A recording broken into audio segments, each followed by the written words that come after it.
सर्दियों का सीज़न चल रहा है तो आज हम बनाएंगे मक्का के भरवा पराठे। नमस्कार, बॉबी किचन में आपका स्वागत है। तो इन मक्का के स्टफ्ड पराठों को एक बार मेरे कहने पर इस तरह से ज़रूर ट्राई कीजिएगा, ये आपको बहुत पसंद आएंगे। अगर आपको मेरी मक्का के पराठों की रेसिपी पसंद आती है तो मेरे चैनल को सब्सक्राइब ज़रूर से कीजिएगा और मुझे कमेंट भी कीजिएगा कि आपको रेसिपी कैसी लगी। तो आइए सबसे पहले तो हम मक्का का आटा तैयार कर लेते हैं। ये हम एक बर्तन के अंदर 1 कप और ये 1/4 कप पानी लेंगे। टोटल मैंने 1/2 कप पानी लिया है। अब आप देख सकते हैं कि पानी के अंदर बॉईल आ गया है, तो अब इसके अंदर हम मक्की का आटा डाल देते हैं। ये 1 कप, हमें इसके अंदर 2 कप मक्की का आटा डाल देना है। और अब हम गैस की फ्लेम को ऑफ करेंगे। अब हम आटे को पानी के साथ अच्छी तरह से मिक्स कर लेंगे। ज़रूरत पड़ी तो हम पानी इसके अंदर गर्म करके दोबारा भी डाल सकते हैं, पर एक बार पानी अगर ज़्यादा हो जाता है तो उसमें हमें फिर परेशानी पड़ती है।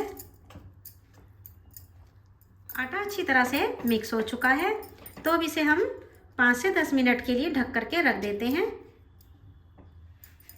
इतने हम आलू की स्टफिंग तैयार कर लेते हैं। ये मैंने कुछ उबले हुए आलू लिए हैं, इनको मैंने छील लिया है। अब इन्हें हम ग्रेटर की हेल्प से कद्दूकस कर लेते हैं। इन्हें कद्दूकस ही कीजिएगा, हाथों से मैश नहीं कीजिएगा, नहीं तो इनके अंदर गुठलियाँ बनी रह जाएंगी, जिससे मक्का के पराठे बनाने में आपको बहुत परेशानी आएगी। इसलिए इनको कद्दूकस ही कीजिएगा। आलू को कद्दूकस करने के बाद अब इसके अंदर हमें ये 1 इंच अदरक का टुकड़ा है, इसको भी कद्दूकस कर लेना है। अदरक को कद्दूकस करने के बाद अब हमें इसके अंदर ये धनिया को चॉप करके डाल देना है। तो हरी मिर्चें उनको भी बारीक काट काट के डाल देंगे। और ये भुनी हुई कसूरी मेथी है, इनको हमें इस तरह से हाथों से क्रश करके डाल देना है, इससे फ्लेवर बहुत अच्छा आता है। हम कुछ मसाले डाल लेते हैं। ये एक आधा चम्मच लाल मिर्च डालेंगे, स्पाइसी आप अपने टेस्ट के अकॉर्डिंग कर सकते हैं। और ये 1 चम्मच धनिया पाउडर डालेंगे, आधा चम्मच साबुत जीरा डालेंगे, आधा चम्मच चाट मसाला डालेंगे, या आप आमचूर पाउडर भी डाल सकते हैं। और ये 1/4 चम्मच गरम मसाला डालेंगे। अब सबसे आखिर में आपको इसके अंदर स्वादानुसार नमक डाल देना है। नमक डालने के बाद सारी स्टफिंग को हमें अच्छी तरह से मिक्स कर लेना है। हमें इसका तो हमारी चटपटी सी आलू की स्टफिंग बनके तैयार हो चुकी है।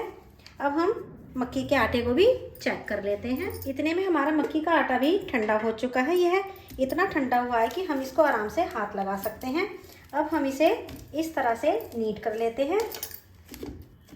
इसको बिल्कुल ठंडा भी नहीं होने देना, हल्के से गुनगुने में ही इसको नीड करेंगे तो ये अच्छा तैयार होगा। और हमें इसके अंदर और पानी डालने की भी ज़रूरत नहीं है। 2 कप मक्की के आटे में हमें बस 1/2 कप पानी ही डालना है। मक्की का आटे का डो तैयार हो चुका है। तब आप देख सकते हैं कि इसके अंदर क्रैक्स वगैरह कुछ भी नहीं है। हमें इस तरह से एक चिकना सा आटा तैयार कर लेना है।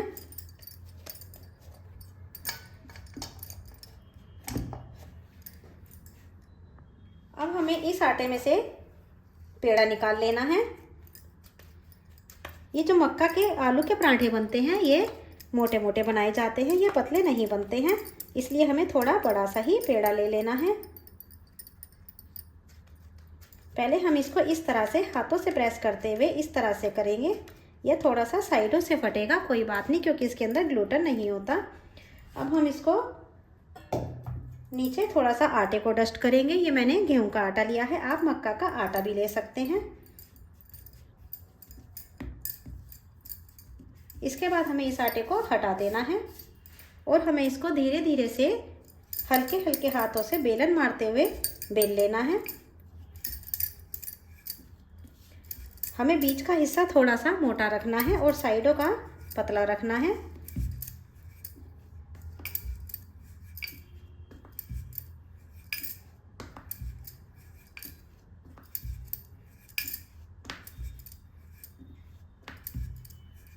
अब इतना बेलने के बाद हमें इसके अंदर स्टफिंग को भर लेना है। हम इसके अंदर स्टफिंग बिल्कुल बीच में रखेंगे। स्टफिंग को आप अपने हिसाब से एडजस्ट कर सकते हैं।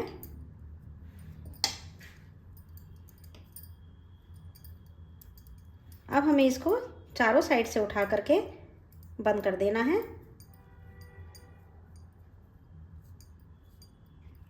इसके ऊपर ज़्यादा प्रेशर नहीं लगाइएगा, नहीं तो ये फट जाता है।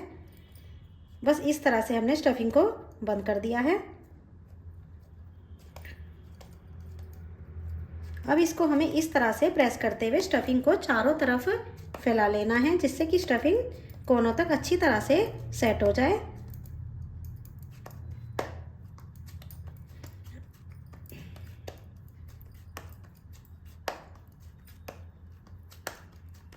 अब हम थोड़ा सा आटा दोबारा से डस्ट करेंगे और इसको हमें हल्के हाथों से बेल लेना है।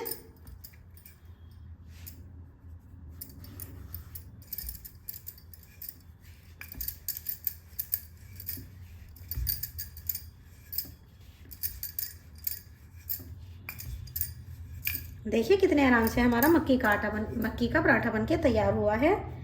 बस इसी तरह से बनाइएगा तो बिल्कुल भी आपको परेशानी नहीं आएगी।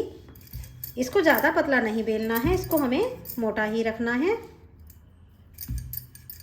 तो ये लीजिए, पराठा हमारा बिल के तैयार है। अब हम गैस की तरफ चलेंगे। ये मैंने तवे को गर्म होना रख दिया था। तवे को हमें मीडियम गर्म करना है। ठंडे तवे पर हमें पराठे को नहीं डालना है, नहीं तो पराठा ठंडे तवे पर चिपक जाता है। अब हमें गैस की फ्लेम को मीडियम कर देना है और इसको हम नीचे की साइड से सिकने देते हैं। तो अब आप देख सकते हैं कि ऊपर की साइड से ये ड्राई हो चुका है। अब हम इसको पलट देंगे। इसके अंदर क्रैक्स आ जाते हैं, तो इसमें आपको घबराने की कोई बात नहीं है। अब हम इसके ऊपर ऑयल लगा लेते हैं। आप ऑयल, घी, बटर कुछ भी लगा सकते हैं, जो भी आपको पसंद है आप इसके ऊपर लगा सकते हैं।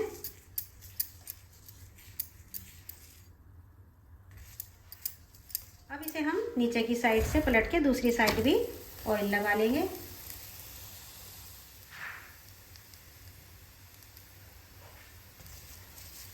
तो इस तरह से हम मक्का के भरवा पराठे भी बना करके खा सकते हैं, बहुत ही यम्मी लगते हैं। और सर्दियों के सीज़न में मक्का के पराठे या रोटी नहीं खाई तो क्या खाया। देखिए कितना अच्छा गोल्डन कलर आया है। ये लीजिए, पराठा हमारा दोनों तरफ से गोल्डन कलर का हो गया है और बहुत ही क्रिस्पी और टेस्टी बनके तैयार हुआ है। बस इसी तरह से हम बाकी के पराठे भी तैयार कर लेते हैं। इसी तरह से हम बाकी के पराठे भी तैयार कर लेते हैं। ये मैंने दूसरा पराठा भी तैयार कर लिया है। आइए अब इसे हम सर्व कर लेते हैं। इन पराठों को धनिया पुदीने की चटनी, दही किसी के साथ भी खा सकते हैं। ये आपको बहुत पसंद आएंगे। अगर आपको मेरी ये रेसिपी पसंद आती है तो मेरे चैनल को सब्सक्राइब ज़रूर से कीजिएगा और एक बेल आइकन का बटन आता है, उसे प्रेस करेंगे तो आपको मेरी आने वाली वीडियोस का नोटिफिकेशंस भी मिलता रहेगा।